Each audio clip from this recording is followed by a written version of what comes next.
ഒരു സർവീസ് എഞ്ചിനീയർക്ക് മെയിനായിട്ട് വേണ്ടിയിട്ടുള്ളത് സ്കില്ലാണ്. നമ്മൾ റിപ്പയറിങ് ചെയ്യുകയാണെങ്കിൽ നമുക്ക് കൂടുതൽ സമയമോ കാര്യങ്ങളോ വേണ്ട. പക്ഷെ അതിൻ്റെ കംപ്ലൈൻറ്റ് കണ്ടെത്താനാണ് കൂടുതൽ ടൈം. അതിലാണ് നമ്മളെ നോളജും സ്കില്ലും നമ്മൾ കൂടുതലായിട്ട് ആവശ്യമുള്ളത്. അപ്പോൾ എനിക്ക് തോന്നുന്നു ഒരു ഫോൺ ഡോക്ടറായിട്ട് മാറ്റി നിങ്ങൾ അവസാനം ഫോൺ ഡോക്ടറായിട്ട് ഫോൺ എക്സ്പേർട്ട് ആയിരിക്കും. നമ്മൾ ആ ഫോണിലുള്ള ഓരോ പാർട്സിൻ്റെ ഇപ്പം നമ്മളിത് പറയുകയാണെങ്കിൽ നമ്മൾ കണ്ണിന് സ്പെഷ്യലിസ്റ്റ് ഉണ്ട്, പല്ലിനുണ്ട്.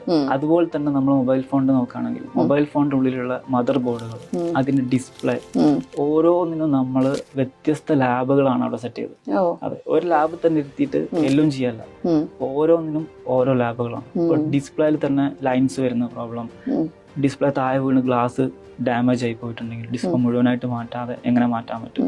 ഇപ്പോൾ LCD ഡിസ്പ്ലേ ഒക്കെ ആണെങ്കിൽ വാട്ടർ ഡാമേജ് ആയി കഴിഞ്ഞാൽ ഫോണിൻ്റെ ഉള്ളിൽ കണ്ടിട്ടില്ല, ഒരു പാട് കണ്ടിട്ടുണ്ട് ഡിസ്പ്ലേൻ്റെ ഉള്ളിൽ. അപ്പോൾ അങ്ങനെ വന്നിട്ടുണ്ടെങ്കിൽ ഡിസ്പ്ലേ മുഴുവനായിട്ട് മാറ്റാതെ തന്നെ നമുക്ക് ഡിസ്പ്ലേ റിപ്പയർ ചെയ്യാൻ പറ്റും. അപ്പം അതിന് വേണ്ടിയിട്ട് നമ്മൾ ഓരോ ലാബിലിരുത്തിയിട്ട് അതിനെ സ്പെഷ്യലായിട്ട് നമ്മൾ പഠിപ്പിക്കും.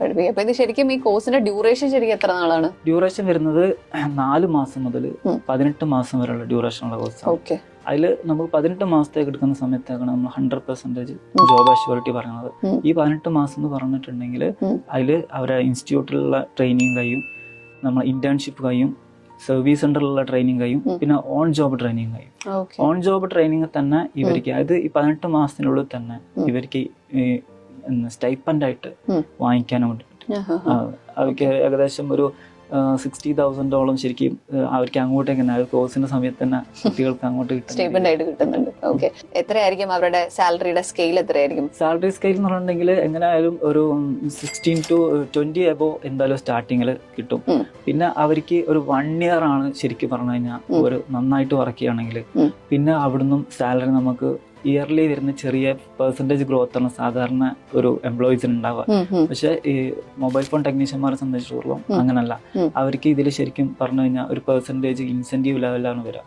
അങ്ങനെ വരുന്ന സമയത്തേക്ക് ഒരു 1 year കഴിയുമ്പോഴത്തേക്ക് ഓരോ പെർസെൻറ്റേജ് എന്ന് പറഞ്ഞിട്ടുണ്ടെങ്കിൽ വലിയ രീതിയിലിരിക്കുന്നുണ്ടാവുക. ഒരു ഞാൻ നേരത്തെ പറഞ്ഞല്ലോ, നമ്മുടെ സ്റ്റുഡൻസ് തന്നെ ഏകദേശം 50 എബോവ് വാങ്ങിക്കുന്ന ലെവലിലേക്ക് എത്തിക്കഴിഞ്ഞു. ഒരു ആവറേജ് നമ്മൾ പറയുന്നത് എന്താ വെച്ചാൽ ഒരു 1 year കൂടി കഴിയുന്ന സമയത്തേക്ക് ഒരു 50 അവർക്ക് എന്തായാലും ബേസ് ആയിട്ട്